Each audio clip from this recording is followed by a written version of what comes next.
Hello there, YouTube. Devin here again, and today I have another helmet video for you, and that would be on probably one of my favorite helmets, my favorite steel helmets anyways, because it was such a fantastic design, and it's incredibly comfortable to wear. The protection on it is kind of as with most steel helmets, but it was good for the era, and that would be the French F1 steel helmet. Now, the F1 helmet is obviously a steel helmet, and it's got a lot of weird, kind of unique features to it. It's one of the last generation steel helmets, so it's kind of up there with the M1, but this is arguably one of the best last gen steel helmets because it was kind of built from the ground up to be this, rather than being a conversion by just dropping a new liner into an older helmet, or like the Americans who did basically jack shit with their design of helmet. So what we have here is a kind of uniquely designed shell for a Western design helmet. So this helmet would have replaced the M51s and the M53s in French designation, which is basically their copy of the M1 helmet. I don't happen to have one of those at this time. I did. I ended up selling it. I'll eventually have to get another one because I actually really like that helmet. But this helmet employs something with, which is known as a hybrid liner, and that makes it incredibly comfortable, incredibly nice for the user to wear. Sorry, I have the hiccups. I'm going to try to force through those. This helmet is the first generation of F1. I will explain to you the two generations so you could tell which one you have if you do have one. The generation ones are much harder to come by, and you could tell right away at Gen 1 is because it has these little dome nuts on it and screws that go through them. That is the Gen 1 F1 helmet. This helmet is also, the shell is based off of, unlike most Western helmets, which are based off of either a unique design or the M1, this helmet is actually based off of a Soviet design as far as shell shape goes. It has kind of that SSH-40 swoop to it, and same kind of design, but it's not as bulbous. It's definitely shrunk down a little bit. The French didn't need a helmet that came out to here on them, like the Russians really liked. This is a much more kind of sleek, refined design. Obviously has a nice rolled edge on it. Nice, big, seamless design as far as the shell goes. No vent holes, no nothing like that, which is very good for the durability and protection, because there's no weak spots in the helmet when you have vent holes and stuff to weaken that area of the shell, which gives a place for an impact, like a bullet or piece of shrapnel, to kind of force its way through a little easier, because there's an opening there and the metal's not as strong because of that puncture in the steel. We'll eventually flip around the helmet here, and I'll show you the differences between the liners and stuff like that. I don't actually have a Gen 2 F1, but the Gen 2 F1 liner is the same as the F2 liner, which replaced this helmet. So, but the F1 would continue in service from the 1980s, really up until quite late, till the 2000s, with some reserve units, and even longer with police and stuff like that. It served quite a long time, as with most French stuff. It tends to kind of stick around a while, at least kind of in the background, for a long time. And that's something, if it ain't broke, don't fix it. If you don't need to spend the money to replace it, why tax the citizens to do that? So it was a helmet that was around for, 20 plus years in one form or another, which is a pretty good run for a steel helmet, especially one built from the ground up like this late in the game, because you would see helmets that are coming out, in Kevlar in the 80s and stuff like that. So you would see it serve for quite a long time. And it was a very, very good design. People tended to like it. You would even see these as late as Desert Storm with French troops. So in the 90s, you would see French troops wearing these with desert camouflage on them, which is kind of a cool, unique picture that you don't get to see a lot of a very prominent on the world stage country going into Desert Storm with a steel helmet. So, but it's still a pretty neat helmet, and there was a lot of these around. They were very cheap a while ago, and now they're getting more and more expensive as people start collecting helmets and stuff like that. They're getting harder to find. The Gen 1s in really good condition like this are getting really hard to find. and the Gen 2s are still out there, the Gen 1s are still out there. They're getting more and more beat up as they go. They would all have a helmet cover much like this designed. The French are kind of known for this. They have these helmet covers that have the big rubber rims around them, which makes them an absolute pain in the ass to get on, but fairly easy to take off. And it's a very, very secure helmet cover, very close fitting, and it works quite well. And it doubles as protecting the edge of the helmet as well from both water and as well as bumps and stuff, where if you mar up the edge of a helmet too much, it can get kind of sharp and you can cut yourself, stuff like that. So this helps protect the helmet and both disguise it. So it's a very, very good helmet cover in that regard. They're just really, really annoying to get on. And the French would continue with this style of cover for a long time. Yours might not have a cover that has a rubber rim. I somewhere have a cover from the Desert Storm era of the Desert French camouflage, Desert CCE, that is just a drawstring, because that was much easier to manufacture quickly when they needed to produce more desert uniforms for use in Desert Storm and stuff like that. They just nixed the rubber rim and they went with a drawstring. That is possible to find as well, just so you know. So if yours doesn't have the rubber rim, if you find one that does have a helmet cover, that doesn't mean it's fake. You can find them with the drawstrings. They're actually much more rare than the ones with the rubber rims. So just so you know, if you do have one of those, that would be what it was for. It was just kind of a quick stopgap measure. They just needed to get something out to cover the helmet so it wasn't green in the desert, and that was it. That's how you would do it. So now we'll flip the camera around and I'll compare the F1 liner here to the F2 liner, which was the same in the Gen 2 F1. A lot of people don't know there's 2 generations of F1, but I'll explain to you the differences and stuff like that. And so we'll flip the camera around and take a look at that right now. Alrighty, so here we are with the F1 on the left and the F2 on the right. Now the F2 would replace the F1, and so you could see the differences between the liner here. Now the F1 liner, we're going to start, the F1 Gen 1 liner. If we take a look at the A washers, those of you familiar with American helmets here will be very familiar with A washers. You see that that is a flathead screw that actually screws into a dome nut on the outside of the shell.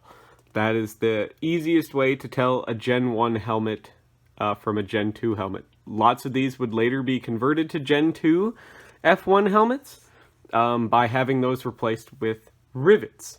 And those rivets would hold in female ends of snaps, just like here on the F2. So as you can see here, there's A washers, but you can see that that is indeed a rivet. Now these snaps are quite hard, so I'm going to try to not knock over the camera here. There you go. So you can see that A washer is riveted to the male end of a snap, and the female end of the snap would be on the shell. That is how a Gen 2 F1 helmet would connect its liner. It's held in place with these snaps, making it very easy for the soldier to change without losing anything. You could just undo all the snaps that go around the circumference of the helmet and yank the whole liner out. So now one other difference is the F1 helmet, not all of them, this one anyways, has a nylon suspension system. As you can see, it's very shiny, the fabric is, because it's all nylon. Then if you look at this one, this is switched to a blend of fabric. It's not as shiny because it's not 100% nylon. It's kind of a cottony blend feeling. It's definitely not 100% cotton, but there's something else in there, probably nylon, but it's not 100% nylon like this liner is made out of in chin strap. Another thing you can see on the Gen 1 F1 helmets is the chin cup will be the same, but how it connects is different. This one is held in place with two snaps. Is how the Gen 1 F1 helmets would be found. Now you can find, there's kind of an overlap of these with the chin straps, so you can find some Gen 1 F1 helmets with the Velcro style chin strap, just like on this. So this would be the simpler chin strap they would switch to later, where you just have a D-ring and a big hook and loop strap that runs through the D-ring and you just Velcro it like that. That's how the Gen 2 F1 helmet would attach its chin cup. But there is some kind of overlap and transition periods where if somebody had one of these and their chin strap wore out, they might get a Gen 2 chin strap and then there'd be some of these where the liner would wear out, and they'd put in one of the old chin straps like this on it. That's possible to find. I much prefer the snap version of the chin strap. It just feels much more secure, and it's not as annoying as having to deal with Velcro. I absolutely hate Velcro. Velcro is terrible, and nobody should ever use it. But it's just a much more annoying having this big, long, dangly strap, you know, to deal with, and the D-ring and whatnot. This is just a snaps. And this is also very innovative in the fact that you could undo 1 or 2 chin straps. So these snaps, there's 2 snaps. So if you had a gas mask on, you could do just 1 snap like this. You could move it down a little bit, give you a little extra bit of length. You could only undo 1 if you wanted to, which gives you, in that event of an explosion, an easier way for the helmet to come off your head. Or if you need to have extra secure, you can just do both snaps up, which is a neat thing. They're all adjustable via Velcro. All the sliders are for adjusting your chin strap. Another way to tell a Gen 1 from a Gen 2 F1 would be the crown pads. So as you see here, I'll undo the chin strap here for the F2, because the F2 has the same liner as the Gen 2 F1. I know there's a lot of 2s and 1s being here, Fs and whatnot. So this is what the Gen 1 F1 crown pad would look like. It's round. Okay? Which proved to not be as comfortable. It didn't breathe as well. Even with these little holes in it. It was something that soldiers kind of complained about. This was a little simpler to make, though.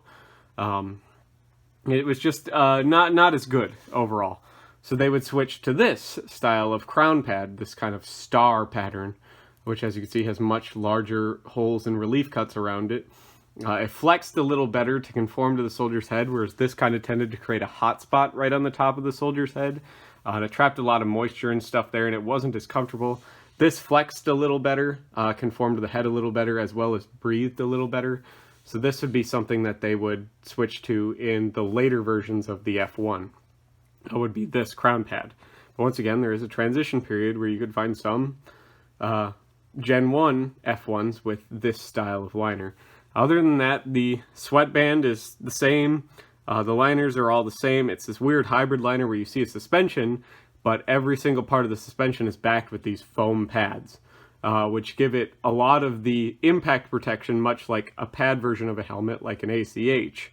But it gives you the breathability and customizability for different temperatures and weather conditions and uniforms as a PASGAT style type suspension system. So this is what's called a hybrid liner, and the French realized that this is very good because you get a lot of breathability, a lot of comfortability, and a lot of customizability without sacrificing protection. So that's one thing I really didn't like about the ACH pads and stuff like that, was wearing winter uniforms and stuff like that can make the helmet not fit as good. And the pads, when they get cold, they just fall out of the helmets a lot of times, especially if your Velcro discs aren't like brand new or your pads aren't like brand new. They just get so hard that they'll fall out of the shell, which is annoying. And then it takes forever for your helmet pads to warm up when you put it on, which is very uncomfortable as well. And then it's tight on your head. It's not anywhere nice to wear. For this, you just kind of mess with your strings a little bit, loosen the chin strap a little, throw it on over your winter gear, and you're good to go. You don't have to worry about it. It's all permanently affixed in place to the suspension system.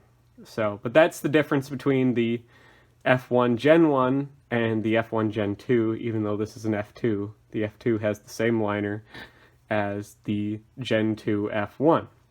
So now we'll flip the camera back around. We'll see how this helmet looks compared to its successor and all that other good stuff, and then I'll try it on. I'll show you spin around, see how it bites and stuff like that on the neck, how the suspension feels and whatnot, how the chin strap feels, and then we will conclude the video. Alrighty, so I got the F1 here again. I just spent the last however long putting the helmet cover back on, which sucks, getting that rubber rim to lip all the way around the edge of the shell and fit evenly without having to strain the fabric or the rubber or anything like that. But as you can see, it's a very close fitting, pretty nice helmet cover. Now, on the way, I didn't show you the tag, but this helmet cover was made in the year 2000, showing you just how late the F1 was actually serving. You can see, I think the latest cover I've seen was dated in the 2010s for the F1. It would stay in training for quite a long time. And like I said, with police units, even quite a lot further. Quite a long service life, but only a frontline service life of about 20 years with people that might actually see combat, is what I mean. And that's just a guess. So once something gets as far back as to like only reserves and stuff like that, or only training, that's kind of when its service life is like at an end. They're just still making enough, in this case, Spectra helmets to replace the steel helmets. But I'll put this helmet on for you and show you how it looks. Very comfortable right off the bat to put on once you get it all adjusted to you. The chin cup on the French helmets is a really, really nice affair. It's leather. It's kind of a suede-y material on the inside, and it's obviously this kind of smooth leather on the outside, just like their chin, just like their sweatband is. But it's a very, very comfortable, very, very secure fitting type of chin cup. Doesn't bite when you look down, like with a lot of chin cups. It can kind of get up here in the neck and irritate that. This chin cup doesn't really do that. It's very nice. It's plastic on the inside, then it's kind of sandwiched between two layers of leather. The sweatband is made out of the same type of leather as the outside of the chin cup. But as you can see here, when I roll my helmet around, there isn't a whole lot of movement in it and everything like that. But if you do kind of shake and grab the helmet, you can see that the shell has a lot of movement because of the suspension. But your head never gets close to the shell. It's designed to do that because of the suspension, and the padding's going to protect you in that. It's always good to have a helmet that has a little give to it, because that's going to absorb some of the impact force. So, but now we will spin around here, and I will show you how the helmet kind of looks from different angles here now with its cover on. So here we have it from the right side profile. All right, and now we'll get to the rear. So here in the rear, might not be good because I have a hoodie on, you can see that the chin strap comes up quite high, which means there really isn't anything to bite into your neck, and the shell is also relief cut rather high, which means if you go prone and you're trying to shoot prone with your rifle, even with very high colored body armor, this helmet probably won't be affected too much, depending on what you're wearing and how you have it adjusted. But it's a very, very comfortable helmet. There's no bite at all. This is an incredibly good design as far as that goes. That a lot of designs, even into the later day and age of the steel helmets, would tend to have more protection, so the shell would come down further. The chin strap would be lower down because of that and whatnot. And this helmet doesn't really do that. And it provides a very good amount of coverage, as you can tell, because of this flare that comes off all the way around the helmet skirt, to protect the back of your neck while you're prone. So, and then here we have the left side profile of the helmet, and then we take it right back around here to the front. So, very, very comfortable helmet to wear, pretty lightweight for what it is, relatively close fitting to the head, but spacious enough to not injure the soldier in an event of an explosion or something like that, or an impact, but not wide enough to where it's in the way of everything. So very easy to take on and off, very comfortable to wear, very, very secure fitting. It's a very, very good helmet design, and for something this late, it had better be a very, very good design. For those of you who have one of these, I'd very much like to hear your experiences, or if you were in the French Army and ever had one of these. I know there's a few of you out there in my subscribers. I'd very much love to hear about your experience with the F1 helmet. Of course, the F1 helmet would start to be replaced in the 90s. This one I have is actually made here in the same year that I was born, by CGF Goulet in 1994. This is the F2 helmet. This one's basically unissued condition. As you can see, it is a Pazget copy. It's different though. It's not made out of Kevlar. It's made out of Spectra fiber, which has a longer shelf life than Kevlar is about all it is. It's another name brand fiber, just like Kevlar is just aramid fiber. It's not a unique thing or anything like that. It's just a name brand. Whereas Spectra is kind of the same thing, but it's a name brand.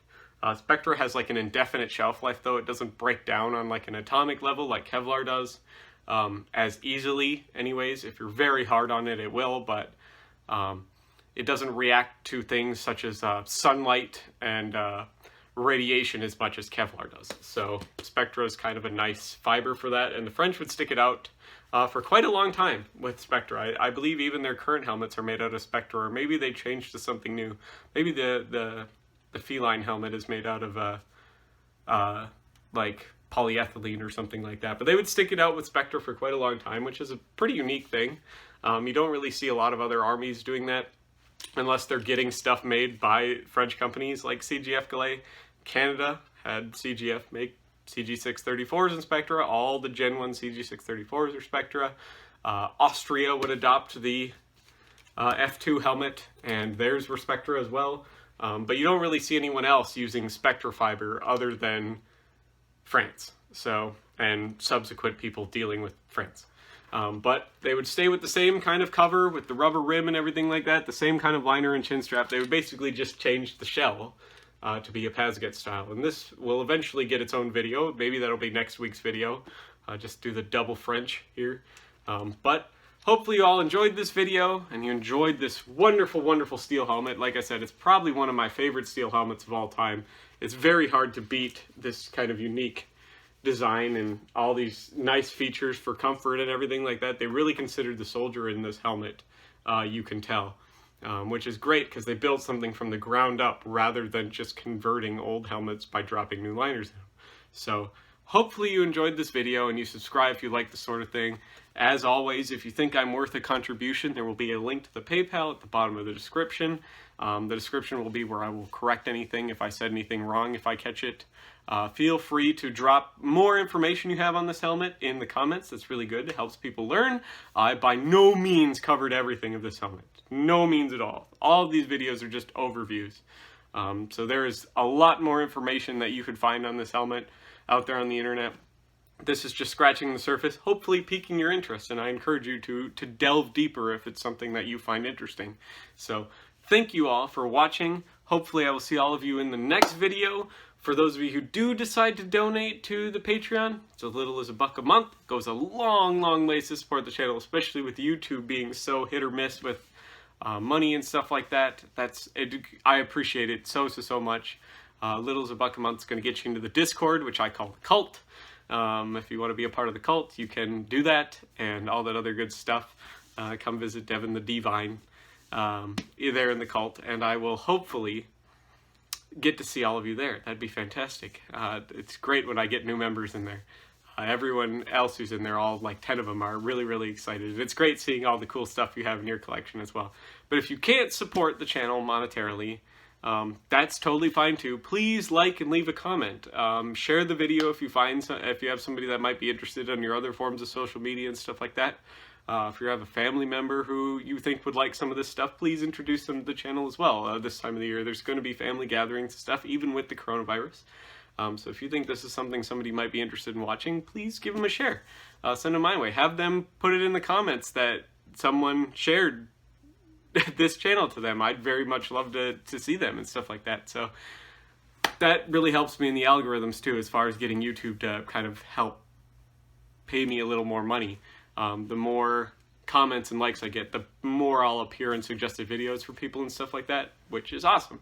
So, and I try to live stream a few times a week if that's something you guys want to try to jump in on too. It's a great way to interact with me on one-on-one, talk about stuff that you have in your collection. We cover everything, and I did a cooking live stream last Sunday, and I'll probably do another one here this Sunday, which went over pretty well last time. So thank you all for watching. Once again, I'm sorry for ranting here and all that other good stuff. I don't mean to take too much time out of your day, but it's just channel's been doing really, really good this year, and I appreciate each and every one of you.